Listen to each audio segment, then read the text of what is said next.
Hello friends, स्वागत है आपका मेरे यूट्यूब चैनल वेलकम टू फिल्मी दुनिया में। आज हम हॉलीवुड मूवी स्पाइडर हेड को एक्सप्लेन करेंगे। अगर इससे पहले आपने मेरे चैनल को सब्सक्राइब नहीं किया है तो प्लीज मेरे चैनल को सब्सक्राइब कीजिए। तो चलिए मूवी स्टार्ट करते हैं। तो मूवी की स्टार्टिंग में हम रे नाम के एक वॉलंटियर से मिलते हैं जिस पर स्पाइडर हेड क्लिनिकल ट्रायल चल रहा है और इस ट्रायल को कंडक्ट कर रहे हैं स्टीव और मार्क नाम के दो साइंटिस्ट। इसे G46 नामक ड्रग्स दिए जाने के कारण ये बेवकूफों की तरह हंसता है और साथ ही इसकी उम्र कैद की सजा सुनाई जाती है बिना किसी सुनवाई के। फिर भी वो हंसता ही रहता है और यह 4 बार जेल भी जा चुका होता है। यह देखकर स्टीव बहुत खुश होता है क्योंकि उसका ट्रायल से सक्सेसफुल रहा। अब नेक्स्ट डे हम उसी साइंटिस्ट स्टीव एब नेस्टी को देखते हैं जो स्पाइडर हेड रिसर्च सेंटर पहुंचता है और वो एक जेल भी होती है जहां पर बहुत सारे वॉलंटियर्स होते हैं जिन पर स्टीव अपने दवाई का टेस्ट करने वाला है। और स्टीव एक वॉलंटियर जेब के ऊपर दवाई टेस्ट करता है। उस दवाई का नाम है N40 और जेब को ब्लाइंड फोल्ड करके कहीं ले जाया होता है और हर वॉलंटियर की बॉडी पर एक डिवाइस लगाया जाता है जिसकी मदद से वॉलंटियर्स के अंदर दवाई को इंजेक्ट किया जाता है। अब उसी डिवाइस से दवाई को इंजेक्ट करने के बाद जब जेफ अपना ब्लाइंड फोल्ड हटाता है तो उसे सब कुछ कलरफुल नजर आता है और जेफ एक लड़की लीजी के बारे में सोचता है जिसे जेफ लाइक करता है और वो दोनों इसी दवाई के बारे में बात कर रहे होते हैं। और स्टीव जेफ से पूछता है कि तुम्हें कैसा लग रहा है और वो कहता है कि यहाँ पर सब कुछ बहुत खूबसूरत है। जेफ को वापस रिसर्च सेंटर लाया जाता है और मैं अपनी पुरानी यादों को याद करता है जिसमें वो अपनी एक गर्लफ्रेंड के साथ पार्टी एंजॉय कर रहा था और जब वो पार्टी से निकलता है तभी उसकी कार का एक्सीडेंट हो जाता है जिसमें उसकी फ्रेंड की डेथ हो जाती है। नेक्स्ट मॉर्निंग स्टीव अपने दो वॉलंटियर्स जेफ और हैदर को बुलाता है। तभी स्टीव जेफ से पूछता है कि तुम्हें हैदर कैसी लगती है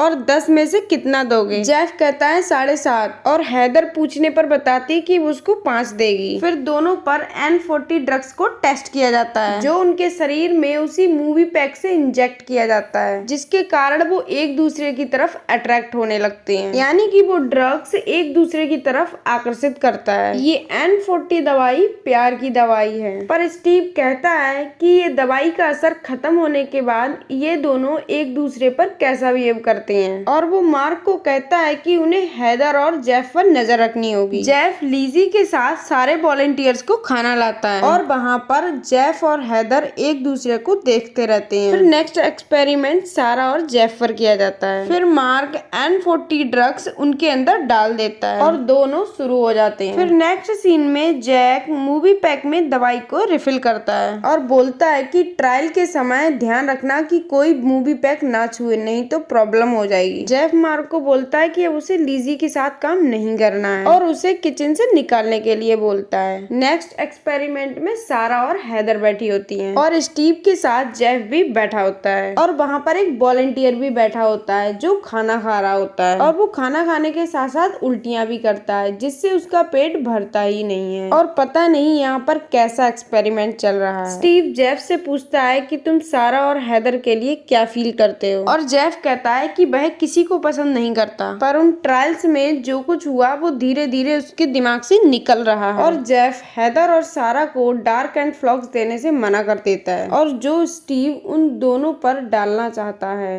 क्योंकि उस ड्रग से दर्द बहुत होता है जो झेला नहीं जा सकता। स्टीव जेफ से कहता है कि वो N40 यानी कि वो प्यार वाली दवाई के बारे में बहुत कुछ जानना चाहता है और वो बताता है कि जितना डोज तुम्हें और हैदर को दिया गया था उसका डबल डोज दिया गया था तुम्हें और सारा को, पर फिर भी जेफ को दोनों औरतों के लिए फीलिंग्स बराबर हैं। फिर सारा और हैदर को वो दवाई नहीं दी जाती है। स्टीव जेफ से पूछता है कि अगर तुम्हें हमारे प्रोडक्ट का यूज करने को मिलता इस एक्सपेरिमेंट से पहले तो तुम क्या करते। जेफ कहता है कि वो टाइम को पलट देता ताकि वो एक्सीडेंट में अपने फ्रेंड को बचा पाता। अब जेफ रिसर्च सेंटर में वापस आकर लीजी से मिलता है और दोनों बहुत सारी बातें करते हैं। गार्ड्स जेफ को फ्री फ्राइडे के लिए बाहर लेके जाते हैं, जिसमें वो अपने किसी खास से बात कर सकता है। वो एमा को कॉल करता है। जेफ एमा को लीजी के बारे में बताता है। वह एमा से कहता है कि उसे लीजी पसंद है। रिसर्च सेंटर वापस पहुंचकर जेफ सेंटा बनकर लीजी को गिफ्ट देता है, पर उन्हें पता नहीं होता कि आज क्रिसमस डे है या नहीं, क्योंकि वो सिविलाइजेशन से दूर एक आइलैंड में एक रिसर्च सेंटर में रहते हैं। नेक्स्ट ट्रायल में जेफ और एक लड़के को बुलाया जाता है और जेफ कहता है वो ये नहीं करेगा, उसे यह नहीं होगा। पर स्टीव कहता है रिलैक्स, आज कोई रोमांस नहीं होगा। और कुछ देर बैठे रहने के बाद स्टीव उन दोनों को जाने को बोलता है। जेफ गुस्से में स्टीव के पास आता है और वहाँ पर हैदर भी बैठी होती है। तो जेफ हैदर से पूछता है कि तुम्हें किस लिए बुलाया गया था। तो हैदर कहती है कि मुझे एक्सपेरिमेंट के लिए बुलाया गया था। तभी जेफ हैदर को जाने के लिए कहता है और जेफ स्टीव से गुस्सा है कि यहाँ पर हर कोई किसी के साथ सेक्स कर रहा है, ये कैसा ट्रायल है, यहाँ पर क्या एक्सपेरिमेंट हो रहा है। और स्टीव जेफ को बताता है कि इन सारी चीजों का इंस्ट्रक्शन उसे उसकी सुपीरियर से मिलता है और उसे एक पेपर दिखाता है। जेफ स्टीव से कहता है कि जो तुम कर रहे हो वो गलत है, पर स्टीव कहता है कि तुम यहाँ पर मेहमान नहीं हो, तुम्हें यहाँ पर सजा काटने के तौर पर भेजा गया है, लेकिन यहाँ पर तुम्हें किसी चीज की कमी नहीं है। मन चाहे घूम सकते हो, मन चाहे खाना खा सकते हो, बट उसे बदले में थोड़ी इज्जत चाहिए। स्टीव का असिस्टेंट इस अजीबो गरीबो एक्सपेरिमेंट से थक चुका है और मार्क स्टीव को छोड़कर एंजॉय करने बाहर चला जाता है। अब यहीं पर स्टीव N40 ड्रग्स का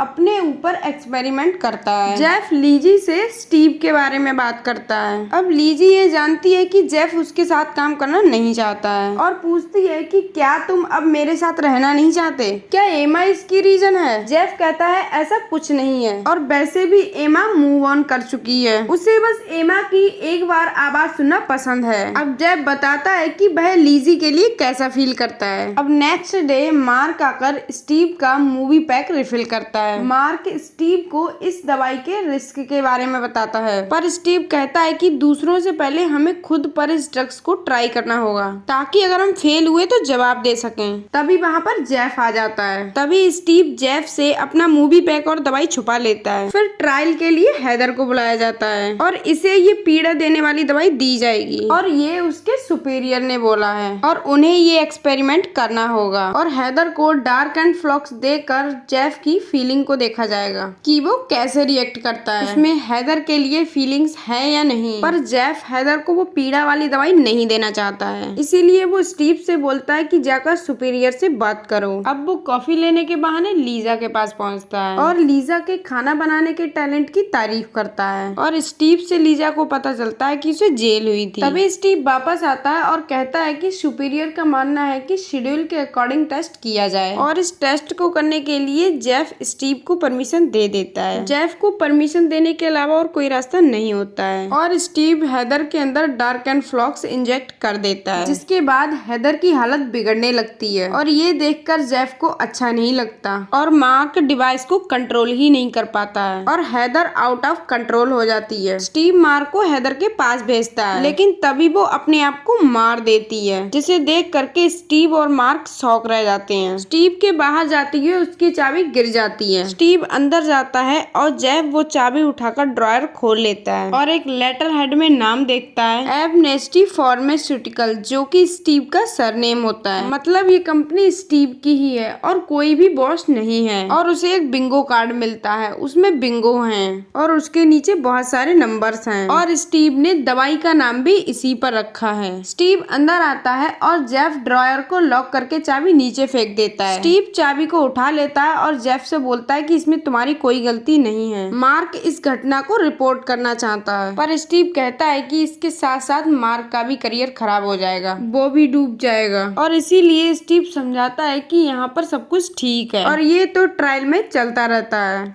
लेकिन मार्क को कुछ भी ठीक नहीं लगता है। तब स्टीव जाता है जेफ को समझाने और कहता है कि ये साइंस है, साइंस का मतलब अनजान चीजों को ढूंढना है और एक्सपेरिमेंट में ये घटनाएं होती रहती हैं और अगर एक्सपेरिमेंट सक्सेसफुल रहा तो वो दुनिया को बदल देंगे। और दोनों रिलैक्स होने के लिए लाफिंग गैस का यूज करते हैं और वो दोनों हंसने लगते हैं। नेक्स्ट डे लीजी पर ट्रायल चलता है और लीजी स्टेपलर से डरने लगती है एक दवाई की वजह से। ट्रायल के बाद लीजी अपनी फीलिंग्स को जेफ को बताती है। कहती है कि उसने कई साल जेल में बिताए हैं और ये जगह जेल से क्या बेहतर है, इससे अच्छा तो जेल का टॉर्चर था। कम से कम वो स्टेपलर से तो नहीं डरती थी। और जेफ लीजी को अपनी लाइफ का सबसे बड़ा सच बताता है, जो कि ये था कि उसकी गर्लफ्रेंड कभी जिंदा थी ही नहीं, यानी कि उसी एक्सीडेंट के दौरान उसके फ्रेंड के साथ साथ उसकी गर्लफ्रेंड की भी डेथ हो गई, वो भी उसी कार के अंदर, और जेफ बच गया था। इसी कारण वो दोनों धीरे धीरे एक दूसरे के करीब आने लगे और उन दोनों में प्यार हो गया।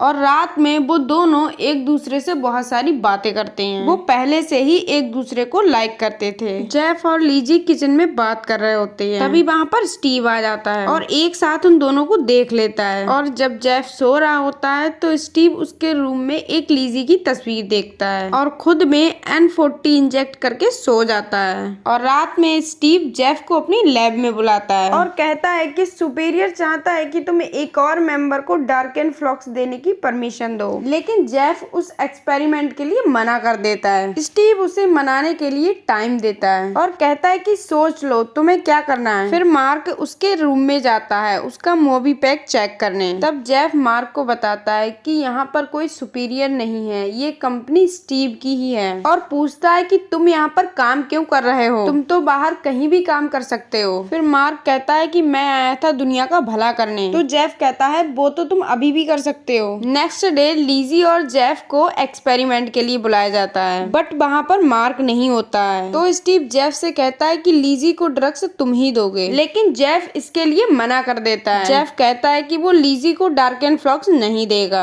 यह सुनकर स्टीव गुस्सा हो जाता है और पूछता है कि तुम ये क्यों कर रहे हो, तुम लीजी से प्यार करते हो यह जानकर क्योंकि वो जेल में थी। वो जेल में क्यों थी इसकी वजह जानने के बाद तुम लीजी से प्यार नहीं करोगे। तभी जेफ कहता है कि वो उस घटना को जानना नहीं चाहता है और स्टीव लीजी से कहता है कि तुम यह बताओ कि तुम जेल क्यों गई थी, और वो बताती है कि उसकी वजह से उसकी 9 महीने की बच्ची मर गई थी। और जेफ से कहती है कि तुम ये एक्सपेरिमेंट मेरे ऊपर करो, और लीजी चिल्लाने लगती है कि मुझे वो ड्रग्स दो, और जेफ वो दवाई रिलीज कर देता है। लेकिन ड्रग्स का असर स्टीव पर हो रहा था, लीजी पर नहीं। और तब पता चलता है कि जेफ स्टीव के मूवी पैक को कंट्रोल कर रहा है और जेफ स्टीव में डार्क एंड फ्लॉक्स रिलीज कर देता है। और जेफ बताता है कि मार्क पुलिस को बुलाने गया है, उसकी तबीयत खराब नहीं है, और बताता है कि तुम हम पर B6 दवाई टेस्ट कर रहे थे और ये दवाई लोगों को कंट्रोल करने के लिए होती है। पर स्टीव बताता है जेफ को कि वो एक दुनिया बनाना चाहता है जिसमें शांति हो, और मैं दुनिया का भला भी करना चाहता हूँ, इसीलिए उसने B6 को बनाया। पर अपना एक्सपेरिमेंट फेल होते देख उसे डर लगता है कि अब उसे जेल हो सकती है, और जेफ स्टीव से जबरदस्ती मेन डोर खुलवाता है। पर स्टीव जेफ पर हमला कर देता है और वो डिवाइस लेकर लीजी पर ड्रग्स को रिलीज कर देता है और वो डिवाइस को तोड़ देता है, और दोनों के बीच फाइट होती है। और उस फाइट में स्टीव का मूवी पैक खराब हो जाता है, और फिर जेफ लीजी को बचाता है और उसके अंदर बचे डार्क एंड फ्लॉक्स को निकाल देता है। और स्टीव अपने सारे वॉलंटियर से कहता है कि जेफ और लीजी यहाँ से भाग रहे हैं, और तभी सारे वॉलंटियर्स उनको पकड़ने के लिए भागते हैं क्योंकि उन पर B6 ड्रग्स है, इसीलिए वो उनके कंट्रोल में है। और स्टीव देखता है कि पुलिस आ रही है, और उधर सारे वॉलंटियर से जेफ और लीजी लड़ते हैं, और स्टीव अपनी बची हुई दवाई लेकर प्राइवेट जेट से भाग जाता है। पर स्टीव पर अब दवाई का असर दिखने लगता है, वो हंसता है और रोता भी है, और देखता है कि पुलिस फैसिलिटी में पहुंचने वाली है। और मार्क जो पुलिस के साथ है वो स्टीव को भागते हुए देखता है, और उधर जेफ और लीजी भी एक बोट में बैठकर भाग जाते हैं। और उस दवाई डार्क एंड फ्लॉक्स की वजह से स्टीव को सूरज चमकता हुआ दिखाई देता है, और स्टीव अपने जेट को लेकर एक पहाड़ी में क्रैश कर जाता है, और जेफ और लीजी वहां से निकलकर बच जाते हैं। और यहीं पर इस मूवी का एंड होता है। Thanks for watching this video.